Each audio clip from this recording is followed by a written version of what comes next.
భక్తి టీవీ ప్రేక్షకులకు నమస్కారం. సాయి వాస్తు కార్యక్రమానికి స్వాగతం. ఈనాటి మన కార్యక్రమంలో మనతో పాటు ఉన్నారు ప్రముఖ వాస్తు నిపుణులు, వాస్తు విద్వాన్, వాస్తు సామ్రాట్, వాస్తు మహర్షి, వాస్తు విజయ పుస్తక గ్రంథకర్త డాక్టర్ ధనావత్ ఉషానాయ్ గారు. చాలా మందికి ఎంత బాగా ఇల్లు కట్టుకున్నా కానీ ఏవో సూక్ష్మ లోపాలు ఉంటుంటాయి, కానీ అవి గ్రహించలేకపోతూ ఉంటారు. ఎన్నో సమస్యలతో బాధపడుతూ ఉంటారు. అవి అనారోగ్య సమస్యలు కావచ్చు, ఫైనాన్షియల్ ప్రాబ్లమ్స్ కావచ్చు, సంతాన సమస్యలు కావచ్చు, మీ పిల్లల అభివృద్ధి గురించి కావచ్చు, ఇంకేదైనా కావచ్చు. ఎటువంటి వాస్తు దోషాలు ఉన్నా, వాస్తు సమస్యలు ఉన్నా స్క్రీన్ మీద నంబర్స్ నోట్ చేసుకోండి. గురుగారు మీ అందరితో మాట్లాడడానికి కూడా ప్రతి గురువారం 10 లైవ్ లో సిద్ధంగా ఉంటారు. ఎటువంటి సందేహమైనా మీరు అడగొచ్చు. ఇక వాస్తుకు ప్లాన్స్ కావాలి అన్నగానే మీరు లైవ్ లో మీరు మాట్లాడవచ్చు. లేదు మాకు ఈ టైం సరిపోదు అని అనుకునే వాళ్ళు లైవ్ అనంతరం కూడా ఆ నంబర్స్ మీరు పర్సనల్ గా నోట్ చేసుకొని పర్సనల్ అపాయింట్మెంట్ తీసుకొని మీకు చక్కటి ప్లాన్స్ ద్వారా కూడా మీరు గురుగారితో డిస్కస్ చేయొచ్చు. ఇక ఇల్లు కట్టుకున్నాక ఎటువంటి దోషాలు ఉన్నా కానీ చాలా మంది భయపడుతూ ఉంటారు, ఇల్లు ఎక్కడ కూలగొట్టి మళ్ళీ వాస్తు దోషాలు నివారిస్తారో అని. అస్సలు మీరు భయపడని అవసరం లేదు. ఇక గురుగారిని మీరు కాంటాక్ట్ అయితే కనుక చాలా చిన్న చిన్న దోషాలు, వాటికి పూర్తి స్థాయిలో కూడా పరిహార మార్గాలు గురుగారి మాటల్లోనే మీరు తెలుసుకోవచ్చు. ఇక కార్యక్రమాన్ని మొదలు పెడదాం.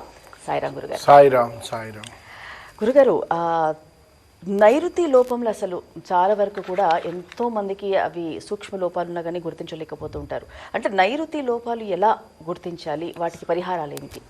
సాయిరాం. సాయిరాం అమ్మ, గృహం నిర్మాణం చేసుకునేటప్పుడు మనం పైథాగరస్ సిద్ధాంతాన్ని అయితే పాటించాల్సి అమ్మ. సాధారణంగా మెట్నాకి అనుసరించాలి 90 డిగ్రీ అన్నమాట.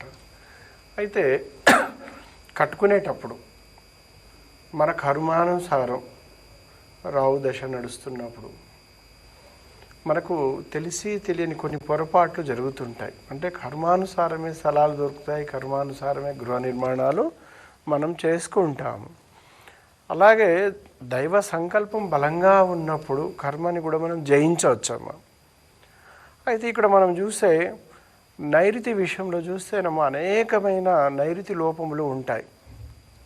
వాస్తవానికి అవి ఎలా ఉంటాయంటే, నైరుతి దోషం వలన ఒకటి చెడ్డ పేరు రావడము, ఆర్థిక భద్రత ఉండకపోవడం, సంపాదించిన డబ్బు ధనము నిలవకపోవడం, డబ్బు ఎవరికైనా మధ్యవర్తికి అంటే ఉండడం వలన కూడా నష్టపోవడము, తిరిగి ఆ డబ్బుల్ని మనం కట్టడము, మన ఆస్తులు అన్యాక్రాంతం అవుతూ ఉండడము, అలాగే ఆరోగ్యము రోజు రోజుకి క్షీణించడము. ఎవరికైతే ఇలాంటి ఛాలెంజెస్ వస్తూ ఉంటాయో వాళ్ళకు నైరుతి లోపములు ఉన్నాయి అని మనం అర్థం చేసుకోవాలమ్మా. అప్పుడు ఈ నైరుతి లోపని ఒకసారి మనం గుర్తించాలమ్మా. మనకు ఎప్పుడు కూడా పరిసరాల ప్రభావము, వాతావరణ ప్రభావము, చుట్టుపక్కల అలవాట్ల ప్రభావం ఒక గృహం మీద మంచి చెడు ప్రభావం అనేది చూపిస్తూ ఉంటుందమ్మా. మనం వాస్తుకు అనుకూలంగా చూస్తే ఇక్కడ ఏం జరుగుతుందని మనం చూస్తే నైరుతి లోపం ఎలా గుర్తించాలంటే, మనకు ఒక దక్షిణం రోడ్డు ఉందనుకోండి, మనకు ఎప్పుడు కూడా దక్షిణం నుంచి మనకు రోడ్డు తూర్పు నుంచి పడమరకి బాగా పల్లం ఉన్నప్పుడు, నైరుతిలో బాగా పల్లం ఉన్నప్పుడు నైరుతి దోషంగా గుర్తించాలి. అలాగే ఒక సౌత్ రోడ్డు ఉన్నప్పుడు మనకు పక్కన ఉన్న ఇండ్లు కానీ ఖాళీ ప్లాట్లు కానీ రోడ్డు కానీ ఒక ప్యారలర్ లైన్తో పర్ఫెక్ట్ ఉండాలి. ఎక్కడ కూడా వక్ర మార్గము చూడకూడదు. అంటే వచ్చిపోయేటప్పుడు వాళ్ళ ఐ ఎఫెక్ట్ అనేది ఎక్కడ కూడా నైరుతి మీద పడకుండా ఉండాలి. నైరుతి దోషం మీద టర్న్ కాగానే ఒక బైక్ లైట్ నైరుతి మీద పడుతూ ఉంటుంది, ఒక కార్ లైట్ పడుతుంది. అలాగే మనిషి యొక్క కళ్ళు మొదట నైరుతిలో పడుతూ ఉన్నప్పుడు టర్నింగ్ పాయింట్స్ ఉంటాయండి. అప్పుడు ఆ దోషము నైరుతి దోషముగా మనం గుర్తించాల్సి ఉంటుంది అన్నమాట. దీనివల్ల భయంకరమైన నరఘోష ఉంటుంది. నరఘోష అందరి మీద ఉంటుందండి. తట్టుకునే శక్తి వాస్తు బలంగా ఉన్న వాళ్ళకు అది ఏం చేయలేదు, కానీ వాస్తు బలహీనత ఉన్న వాళ్ళకు మాత్రం ఖచ్చితంగా అది ఇబ్బంది పెడుతుంది. అందుకేనమ్మా ఇక్కడ మనం నైరుతి స్థలాలు కొనుక్కున్నప్పుడు టీ జాయింట్స్ వస్తూ ఉంటాయి. పడమర రోడ్డు, దక్షిణం రోడ్డు అమ్మ. ఇట్లా టీ జాయింట్ ఉన్నప్పుడు కూడా తప్పనిసరిగా ఒక రోడ్డు బ్లాక్ అయి ఉంటుంది కాబట్టి అది కూడా ఒక నైరుతి లోపంగానే మనం గుర్తించాల్సి ఉంటుందన్నమాట. ఆ దోషం మూలంగా మనం ఆ దోషం ఇచ్చే మంచి చెడు ఫలితాన్ని కుటుంబం అంతా అనుభవించాల్సిందేనమ్మా. అయితే ఇక్కడ నైరుతిలో బాగా రోడ్లు పల్లం ఉండడము, ఏదైనా ఒక వీధి మొత్తం నైరుతి పల్లం ఉండడము, బాగా నైరుతి డౌన్ ఉండడం, నైరుతికి వెళుతూ ఉంటే ఇండ్లన్నీ పల్లంగా ఉండడం, ఇవన్నీ నైరుతి దోషాలేనమ్మా. ఇక్కడ మనం చూస్తే ఇక మనం నిర్మాణంలో చూసుకున్నప్పుడు మాస్టర్ బెడ్రూమ్లో విండోస్ ఉచ్చస్థానంలో లేకపోవడము, అక్కడ వచ్చేసి నైరుతిలో మనకు లాకర్ కానీ బీరువా లాంటి ఒక బరువైన ఏదైనా మనం సెల్ఫ్ ఏర్పాటు చేసుకోకపోవడం, ఇవన్నీ కూడా నైరుతి దోషాల కిందకే వస్తుంటాయేమో. అలాగే మనం చూస్తే నిద్ర అనేది కూడా ఒక బెడ్రూమ్లో నైరుతి మాస్టర్ బెడ్రూమ్ మనం తీసుకున్నాం అనుకోండి, నైరుతి ఒక పడక గదిని ఏర్పాటు చేసుకున్నప్పుడు దక్షిణం తలాపు వేసుకొని చక్కగా ఉత్తరం కాళ్ళు వేసుకొని మనం దిగేటప్పుడు తూర్పున ఖచ్చితంగా ఖాళీ స్థలం, ఉత్తరంలో ఖాళీ స్థలం అనేది ఏర్పాటు చేసుకోవాలి. దక్షిణ పడమరలో తక్కువ ఖాళీ స్థలము అంటే పడకకు కూడా, కానీ ఏదైనా ఒక కార్నర్ కూడా అంటిపెట్టడం కరెక్ట్ కాదు. ఒకవేళ దక్షిణం పడమర అంటిపెట్టుకున్నా కూడా అంత పెద్ద దోషం కాదు, కానీ తూర్పు ఉత్తరాలు మాత్రం ఖాళీ స్థలం చాలా బాగుండాలి. అంటే పెద్ద సైజులు లేని వాళ్ళకు, ఎవరి స్థాయిలో వాళ్ళకు చిన్న 10x10 రూమ్లో కూడా మినిమం తూర్పు ఉత్తరాలు ఖాళీగా ఉండేటట్టు మనం చూసుకోవాలి.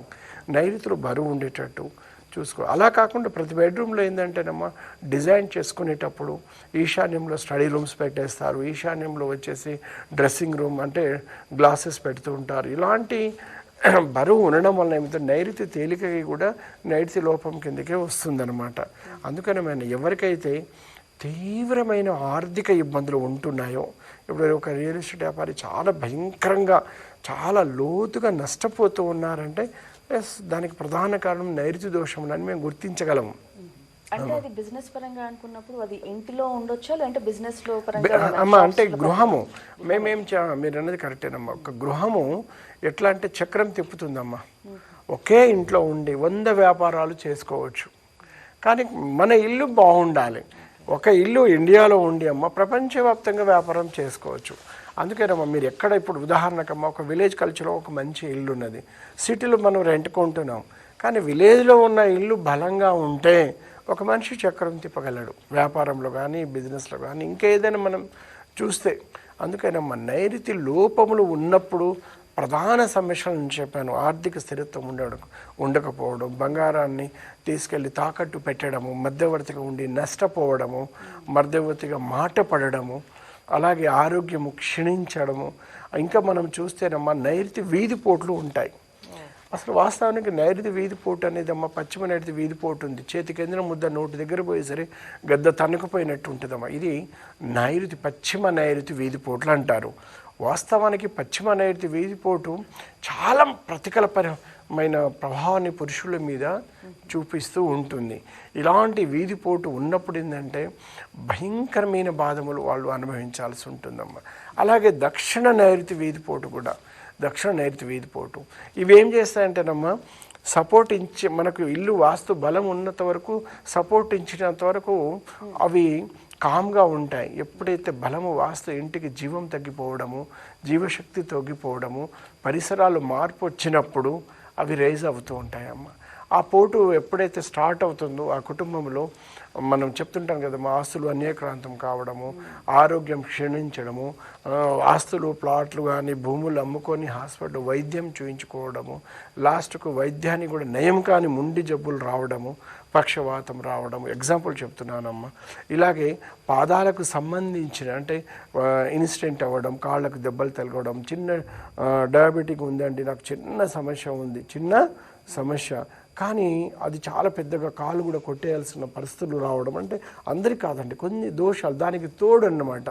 ఎప్పుడంటే నైరుతి దోషానికి ఈశాన్యంలో ఉన్న దోషాన్ని మిళితం చేసి వాస్తు చెప్పాల్సి ఉంటుందమ్మా. అందుకని ఇలాంటి భయంకరమైన దోషములు ఎవరికైతే ఉంటాయో ఈ ఇబ్బందులు పడుతున్నప్పుడు నేను ఒకటే చెప్తుంటాను, గృహాన్ని ఎక్కడ కూడా పలగొట్టకుండా మనం నైరుతి దోషాన్ని వీధి పోటులను కూడా మనం కంట్రోల్ చేసుకోవచ్చు అష్టదిగ్బంధనతో. ఎక్కడ కూడా మూఢనమ్మకాలు కూడా దరి చేరకుంటామ్మా. చాలా చక్కగా చాలా సింపుల్గా ఎంత పెద్ద దోషం ఉన్నాయినా కూడా సూక్ష్మంగా కట్టడి చేసుకుంటే దీనివలన ఏమవుతుందంటే మనకు దోష సాంద్రత తగ్గిపోతుంది. వాస్తవానికి దోష సాంద్రత తగ్గడం వలన మనకి కొంచెం మేలు జరిగే అవకాశాలు ఎక్కువగా ఉంటాయి. ఒక కాలర్ సిద్ధంగా ఉన్నారు, చూద్దాము. Hello hello madam. నమస్తే అండి, మీ పేరు? నమస్కారం మేడం. నా పేరు రాకేష్ మేడం, రామంతపూర్ నుంచి.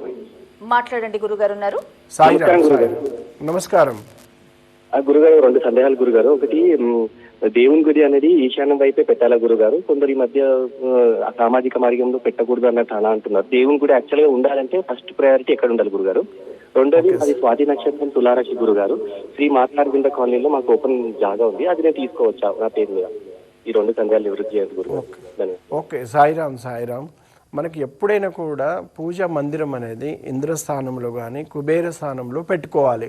పూర్తి ఈశాన్యంలో పూజ గది ఎప్పుడు కూడా పెట్టుకోకూడదు. ఈశాన్యం మూతపడి ఉంటుందన్నమాట. మనకు తూర్పు ఈశాన్యం కానీ ఉత్తర ఈశాన్యం కానీ డోర్లు పెట్టుకొని అక్కడి నుంచి మనకు అంటే గాలి వెలుతురు వస్తుంటే ఈశ్వరుడు అనుగ్రహం ఆ కుటుంబం మీద ఉంటుందన్నమాట. ఈశ్వరుడికి సంబంధించిన ఆశీస్సులు పైనుంచి రావాలంటే మనకు ఓపెన్ అనేది ఉండాలి. ఎప్పుడు కూడా రాకేష్ ఈశాన్యంలో పూజ గది ఉంటే కంపల్సరీ తీసేసేయండి. మనకు తూర్పుని సమభాగములకు విభజించి కిచెన్కి ఆగ్నేయంలో ఒక 2 భాగాలు వదిలేసి ఈశాన్యం ఒక 2 భాగాలు వదిలేసి మధ్యలో ఉన్న అంటే ఒక 9 పాట్ చేయమంటున్నాను టోటల్గా. మధ్యలో మనకు బాత్రూమ్ ఎదురుగా కాకుండా చక్కగా మనం ఇంద్రస్థానంలో పూజ గది నిర్మించుకుంటే మంచి ఫలితాలు ఉంటాయన్నమాట. అలాగే అక్కడ అవకాశం లేనప్పుడు కుబేర స్థానంలో, అది బృహస్పతి స్థానం కాబట్టి గురువు స్థానం కాబట్టి కుబేరుడు రుద్ర భక్తుడు కాబట్టి అక్కడ కూడా మనం పూజ చేసుకుంటే ఆర్థికంగా బాగుంటాము. ఇంకా మనం చూస్తే రాకేష్ తులారాశి అన్నారు. వాస్తవానికి మీరు ఉత్తరం అంటే నార్త్ ఫేస్ స్థలం తీసుకోండి, బాగా కలిసి వస్తుంది. ఓకే, రైట్ గురుగారు. ఇక చాలా వరకు కూడా కొంతమంది ఫినాన్షియల్లీ స్టెబిలిటీ అంటే ఉన్నవాళ్ళు ఉన్నంతలో కట్టుకుంటారు. అయితే వాళ్ళకున్న జాగని చూసుకున్న ప్లేస్ని చూసుకున్న కొంతమంది 50 గజాల్లో 100 గజాల్లో ఉన్న దాంట్లోనే కట్టుకుంటూ ఉంటారు. అంటే అవి ఎంతవరకు వాస్తు సపోర్ట్ చేస్తాయి వాళ్ళకి? అమ్మ చిన్న ఇండ్లుగా తప్పదు కదా, కాకుంటే దానికి తగ్గట్టుగా జీవనం ఉంటుంది, తగ్గట్టుగా వాస్తు బలం ఉంటుంది. ఇప్పుడు మేము అంటూ ఉంటాం గృహం కూడా ఒక మనిషి లాంటిదే. ప్రతి గృహానికి ఒక ప్రాణప్రతిష్ఠ చేయడం జరుగుతుంది. మనిషిలాగే సక్రమమైన ఒక గృహానికి రూపం ఉంటుంది. ఇప్పుడు మనకు ఏదైనా ఆపద వచ్చి ఏదైనా ఇబ్బంది జరిగితే వెంటనే ఒక పన్ను నొప్పి ఉంటే పన్ను డైరెక్ట్ ఒక మనకు పెయిన్ అని చెప్పదండి, అది చేసి అతలాకుతలని గురి అయ్యి ఎమ్మటే మనం వైద్యుడి దగ్గర సంప్రదించి బాగు చేసుకుంటాం.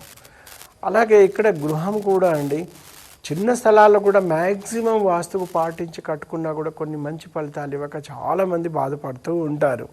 ఎందుకంటే స్థల ఎన్నిక కావచ్చు, అక్కడ ఉన్న రోడ్లు ఎత్తుపల్లాలు కావచ్చు. ఇంకొకటి ఏంటంటే గృహకర్తృ దోషం బాగా ఇబ్బంది పెడుతుంటుంది. ఎందుకంటే తెలియక ఇప్పుడు ఎలా అంటారంటే తూర్పులో ఒకరు ఇల్లు కట్టుకున్నారంటే ఉత్తరం వైపు అందరూ ఒక్క నూలు మందం డౌన్ చేసుకుంటూ ఒక 1/4 ఇంచు డౌన్ చేసుకుంటూ వెళ్ళాలి. కానీ ఇక్కడ అలా కాదు, ఒకరికంటే ఒకరు ఎత్తు హైటు ఇట్లా కట్టుకోవడం వల్ల ఏమవుతుందంటే గృహకర్తృ దోషానికి చాలా వరకు ఇబ్బంది పడుతూ ఉంటారు. తద్మూలంగా ఏంటంటే ఒక 7-8 సంవత్సరాలు చిన్న గృహంలో నివాసం ఉండి సరైన సంపాదన లేక సరైన పిల్లలకు చదువులు లేక ఎన్నో రకాల మానసికమైన ఇబ్బందులు పడుతూ ఉంటారు. చిన్న స్థలంలో వాస్తుకి నిర్మాణం చేయాలంటే వాస్తవం నిజంగా చెప్పాలంటే మేము కూడా డిజైన్ ఇవ్వలేమండి చిన్న స్థలంలో. ఎందుకు అంటే మినిమం 100 గజాలు దాటితే కొద్ది గొప్ప బాగుంటుంది. ఎందుకంటే ఇప్పుడు ఆగ్నేయంలో వాయుమూల కానీ ఈశాన్యం ఈ 3 ఎప్పుడు కూడా మూత పడకూడదు. స్లాబ్ వేసేటప్పుడు ఏం చేస్తున్నారంటే వాయువులు మొత్తం చిన్న స్థలాలు వాయువులు మొత్తం మూతపడేసి దాని తగ్గట్టుగా బాల్కాని ఇచ్చేస్తున్నారు. కుబేర స్థానం మొత్తం మూతపడుతుంది. కుబేర స్థానం మూత వలన ఆర్థిక స్థిరత్వం లేకపోవడము, వాయువులో మూత వలన ఆ ఇంట్లో మానసికమైన బాధలు భయంకరంగా ఉండడము, అంటే ఒక విధంగా చెప్పాలంటే వాళ్ళకు ఎవరు హెల్ప్ చేయలేకపోవడం, ఇంత చాలా ఇబ్బందులు ఉంటుందన్నమాట. వాయుమూత అంతే ఇంత కాదమ్మా. ఎందుకంటే ఒక్కొక్కసారి ప్రాణాలను కూడా కోల్పోతూ ఉంటాము ఒక్కొక్కసారి అమ్మ. దానికి తగ్గట్టుగా ఇప్పుడు వాయువు మూత ఈశాన్యం కప్పు ఉండి ఆగ్నేయం కూడా బాగా పల్లం ఉండి రోడ్డు వచ్చేసి నైరుతి బాగా పల్లం ఉన్నప్పుడు ఆ కుటుంబంలో అంటే అకాల మరణాలు కూడా జరుగుతూ ఉంటాయి అన్నమాట. అందుకని చిన్న ఇంట్లో కూడా మినిమం వాస్తు పాటించుకోవడం వలన వాళ్ళకు కొంతవరకు మేలు జరుగుతుంది. 100% అంటే మనం డబ్బాలాగా వరుసగా ఉంటుంటాయి, అవి వాస్తుంటాయి అసలు అంటేనమ్మా. ఇప్పుడు తప్పదు. ఇప్పుడు ఆ ఇల్లు ఎలా ఉంటుందంటే ఇప్పుడు ఒక అమ్మ ఉన్నది, తమ ఆరోగ్యాన్ని బట్టి తన ఆలోచనను బట్టి పిల్లల్ని చూసుకుంటుంది, అంతే కదా.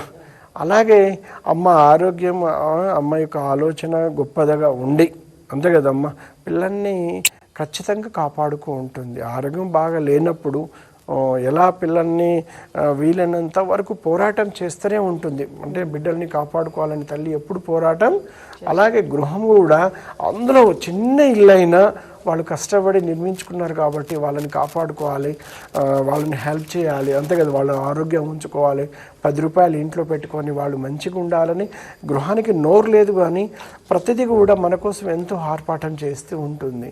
మనం కూడా కొంచెం గుర్తించి ఆ దోషములు ఏమున్నాయో, మనము గృహదేవతకు ఏమి ఇబ్బంది పెట్టామో, మనం కూడా ఒక గొప్ప మనసుతో గృహాన్ని కూడా అర్థం చేసుకొని ఏదైనా దోషములు ఉంటే సరి చేసుకుంటే ఇంకా కొంచెం మంచి ఫలితాలు పొందొచ్చు. కాకుంటే ఏంటంటే చిన్న చిన్న స్థలాల్లో కూడా ఎలా ఉంటుందంటే, కొన్ని స్థలాలు యోగించే స్థలాలు ఉంటాయమ్మ. చిన్న స్థలము, ఆయనకు తెలియకుంటేనే చక్కగా తూర్పుత్తరము ఒక 2 అడుగులు ఖాళీ పెట్టుకుంటాడు. ఆగ్నేయంలో చక్కగా వంట చేసుకుంటాడు, నైరుతిలో మాస్టర్ బెడ్ ఒక ఉన్నది నిద్రపోవడము, లేవంగానే ఈశాన్యం నడక, ఇలాంటి తెలియకుండా ఆయన పాటిస్తూ ఉంటాడు. చిన్న జాబ్లో కూడా అంచెలు ఎదిగేస్తూ ఉంటారమ్మ. అలా కాకుండా చిన్న ఇల్లు అని చెప్పేసి వాస్తు లేకుండా కట్టుకొని ఇబ్బంది పడ్డ వాళ్ళని కూడా చూస్తుంటాం. కాకుంటే చిన్న స్థలాల్లో ఏదైనా పరిపూర్ణంగా వాస్తు మనం కూడా ఇవ్వలేం కాబట్టి వాటికి పరిహారం చేస్తూ ఉంటానమ్మా. ఎలా అంటే అష్టదిగ్బంధనతో ఆ దోషములు పీడించకుండా కట్టడి చేసుకోవడము. అలాగే వాళ్ళు చేసుకునే పూజా బలం కూడా గొప్పదమ్మ. కొన్ని పూజా బలం ద్వారా కొన్ని దోషాలు నివృత్తి అవుతుంటాయి. నేను ఇంకా సామాన్య ప్రజలు కూడా నేను చెప్తూ ఉంటాను.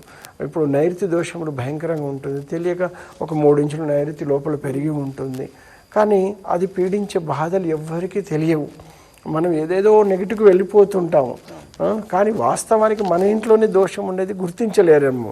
అందుకని నేనేం చేస్తుంటే, ఆర్థిక స్థిరత్వం లేనప్పుడు, బాగా భయంకరమైన బాధలు ఉన్నప్పుడు, ఒక వాస్తు నిపుణుని కూడా పిలిపించి చూయించుకునే స్తోమత కూడా లేనప్పుడు, ఏదైనా శివాలయంలో బెల్లం ఉంటుంది కదండి, ఒక బెల్లం మీద చక్కగా కింద బెల్లం పెట్టి పైన కొంచెం నువ్వుల నూనెతో దీపారాధన శనివారం రోజు చేసుకుంటే వాళ్ళకు కొంచెం దోష సాంద్రత తగ్గి ఈ వాస్తు దోషాలు నివారించుకోవడానికి ఒక మార్గం భగవంతుడు కల్పిస్తాడనమాట. ఏదో రూపంలో ఆ నియర్ బై ఉన్న వాళ్ళని చూడడమో ఏదో ఒక దోషాన్ని నివారించుకోవచ్చు అనమాట. అలాగే భయంకరమైన వాస్తు దోషాలతో కనీస వాసు చూపించుకోలేము, సరి చేసుకోలేము, కానీ తీవ్రమైన బాధ అంతే ఉన్నప్పుడు నేను చెప్తుంటాను, నైరుతి దోషాలు ఎక్కువగా ఉన్నప్పుడు ఆ ఇంట్లో మినిమం కోడిగుడ్లని తినకపోవడం, యజమాని మానేసుకోవడం మంచిదన్నమాట. ఎందుకంటే నైరుతిలో రాహు ఉంటాడమ్మా. రాహుకి ఎందుకంటే కోడిగుడ్లు అనేది అది ఎవరైతే బంద్ చేస్తారో ఆయన అనుగ్రహం ఉండి ఆ దోష సాంద్రతని తగ్గించే అవకాశాలు ఉంటాయి. ఇలాంటి చిన్న పరిహారం అనమాట. ఇప్పుడు చిన్న గృహం వాళ్ళు అన్నీ చేసుకోలేరు కాబట్టి ఒక శనివారం రోజు ఇలా కొంచెం చిన్న పరిహారాలు చేసుకుంటే వాళ్ళలో కూడా ఒక చైతన్యం వస్తుంది, అంటే ఒక నమ్మకం అనేది వస్తుంది. అది అలాగే ఎందుకంటే ఎక్కువ డబ్బుతో ఖర్చు కూడా ఉండదు కదా. అందుకనమ్మా ఏదైనా వాస్తు మనకు అనుకూలంగా ఉన్నప్పుడు, దిక్పాలకులు అనుకూలంగా ఉన్నప్పుడు అది ఆ ఇల్లు ఎందుకంటే భోగభాగ్యాలని అనుభవిస్తూ ఉంటాము. కానీ భయంకరమైన ఇబ్బందులు, నరఘోష, నరపీడ, శత్రువు పీడలు, భయంకరమైన ఇబ్బందులు అందరికీ ఉంటాయమ్మా. కానీ కొంతమంది వాటిని తట్టుకోలేకపోతూ ఉంటారు. కానీ అలాంటి భయంకరమైన బాధలు ఉంటే మీరు ఇబ్బంది పడకండి, నేనున్నాను. అష్టదిగ్బంధనతో కంట్రోల్ చేసుకోవచ్చు ఎలాంటి నరఘోష అయినా. అలా కాకుండా మనకు ఏదైనా ఇతరేతర గ్రహ బాధలు ఇబ్బంది పెడుతూ ఉన్నప్పుడు, లేదు అంటే ఏదైనా కొన్ని పుణ్యకార్యములకు వెళ్ళినప్పుడు, అంటే శుభము అశుభము 2 పుణ్యకార్యమేమన్నమాట. ఎందుకంటే కొన్ని ఉంటాయండి. ఎందుకంటే కొన్ని కార్యములు వేచిన తర్వాత ఆ గృహంలో జరగడము, కొట్లాటలు జరగడము, గొడవలు జరగడము, అక్కడ ఉన్న ప్రభావం అన్నమాట. ఎలా ఉంటుందంటే ఒక మనిషి మరణించిన తర్వాత ఎన్నో రకాల అంత్యక్రియలు జరుగుతూ ఉంటాయమ్మా. పేదవాడి నుంచి చక్రవర్తి వరకు, ఒక చక్రవర్తికి ఎలాంటి అంత్యక్రియలు జరుగుతాయి, ఒక సామాన్యుడికి ఎలాంటి అంత్యక్రియలు జరుగుతాయి, ఒక మరణించిన వ్యక్తికి ఒక 2 గంటలనే అంత్యక్రియలు జరుగుతాయి. కొంతమంది మరణంతో ముక్కలై మరణం జరుగుతుంటుంది.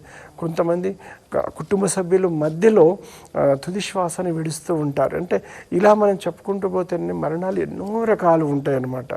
కొన్ని అకాల మరణాలు ఎక్కడో ఒకటమ్మా, అందరికీ ఏమి ఉండదు. కొన్ని అకాల మరణాలు ఏమంటాయంటే అక్కడ ఏదైనా కేతుగ్రహ బాధలు పడే వాళ్ళకి, రాహుగద బాధపడే వాళ్ళకి అవి నెగిటివ్ వైబ్రేషన్ తీసుకొచ్చి ఆ కుటుంబం మొత్తానికి ఇబ్బంది పెడుతూ ఉంటారు. ఇలాంటి బాధలు ఇబ్బంది పడుతూ ఉంటే మేము ఒకటే చెప్తుంటాను, అలా ఏదైనా పొరపాట్లు జరుగుతూ ఉంటే ఒక చిన్న పరిహారం మీరు చేసుకోండి. చక్కగా ఆవు నెయ్యితో ఇంట్లో ధూపం వేయండి. ఎందుకంటే సాంబ్రాణి కూడా అవసరం లేదు. చక్కగా ఆవు నెయ్యితో ధూపం వేస్తుంటే ఆ వైబ్రేషన్స్ అనేవి తగ్గుతుంటాయి. అక్కడికి తగ్గనప్పుడు మీరు వ్యక్తిగత నెంబర్ కాల్ చేయండి, ఇంకా నేను సలహాలు కూడా ఇవ్వగలను. ప్లానింగ్స్ అన్ని ఇస్తూ ఉంటారా గురుగారు అసలు మీకు కాల్స్ చేసినప్పుడు? అవునవును. ఇప్పుడు ప్లానింగ్స్ అంటే అమ్మా, ఇప్పుడు వాట్సాప్ ద్వారా, మెయిల్ ద్వారా దేశవ్యాప్తంగా, ప్రపంచవ్యాప్తంగా అన్ని విధాలుగా నేను డిజైన్ ఇస్తూ ఉంటాను. వాస్తు డిజైన్ చేసి చక్కగా, ఎందుకంటే చిన్న స్థలమైనా పర్వాలేదు, ఉన్న దాంట్లో నేను ఇస్తానండి. అలాగే విల్లా కల్చర్ కావచ్చు, అపార్ట్మెంట్ కల్చర్ కావచ్చు, అన్నిటికీ చక్కటి ప్లాన్స్ ఇస్తుంటాము, శంకుస్థాపనలు చేస్తుంటాము. శంకుస్థాపన మొదటే గుర్తించి అష్టదిగ్బంధన చేస్తూ ఉంటాను అన్ని కాలమ్స్లో. ఎందుకంటే మనకు పరిసరాల నుంచి ఎలాంటి ఇబ్బందులు రాకుండా, పరిసరాలు చుట్టుపక్కల కట్టే ఇండ్ల వల్ల మనకు, మన కుటుంబానికి, వంశానికి కూడా ఇబ్బందులు జరగకుండా ముందే కట్టడి అష్టదిగ్బంధన చేస్తూ ఉంటానమ్మా. అలాగే శంకుస్థాపనలో ఈశాన్య అనుగ్రహ అష్టదిగ్బంధనని, మహా అష్టదిగ్బంధన చేస్తూ ఉంటాను. అలాగే మనం చూస్తే ఫ్యాక్టరీస్ చాలా నష్టాలు నడుస్తూ ఉంటాయి.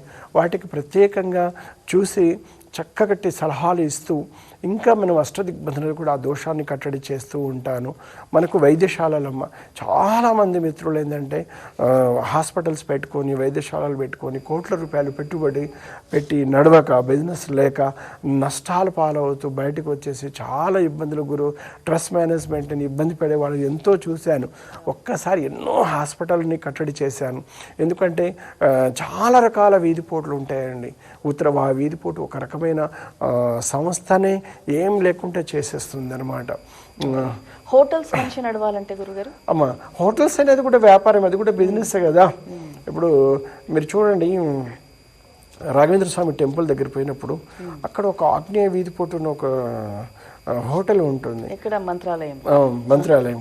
అక్కడ మీరు చూస్తే ఒక గంటకు దాదాపు ఒక 800 ఇడ్లీ వెళ్ళిపోతాడు. అంత స్పీడ్గా వ్యాపారం జరుగుతుంది. అంటే ఎలా ఉంటుంది, కొన్ని స్థలము అక్కడ ఉన్న క్షేత్ర బలం అనమాట. వ్యాపారంలో ఎంత మూమెంట్స్ ఉంటుందంటే వాళ్ళు తయారు చేసే శక్తిని కూడా ఆ స్థలం